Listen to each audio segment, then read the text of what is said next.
Mga kasari, may mga tindahan pa rin ba na hindi nagtitinda ng sigarilyo at alak? Ako kasi, oo, hindi ako nagtitinda ng sigarilyo, ni alak wala ako. Kanina umaga, alas 8 na nagtatanong si kuya kung may nagtitinda ba daw ako ng gin. Sabi ko hindi.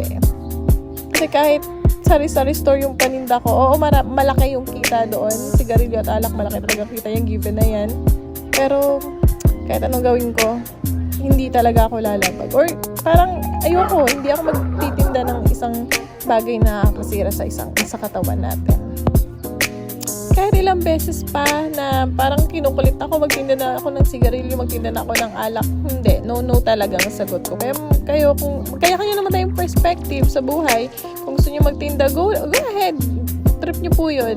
Pero sa akin po kasi yung trip ko talaga, hindi po talaga ako magtitinda ng alam ko nakakasira sa buhay natin at nakakasira sa sarili natin. Mismo sa pamilya natin, makakasira din yun. Kasi yung kita natin, imbis na sa pamilya mapupunta, hindi na mapupunta kasi mapupunta na sa alak o sa bisyo ng isang tao. Kaya, good day. Yun lang. Maraming salamat.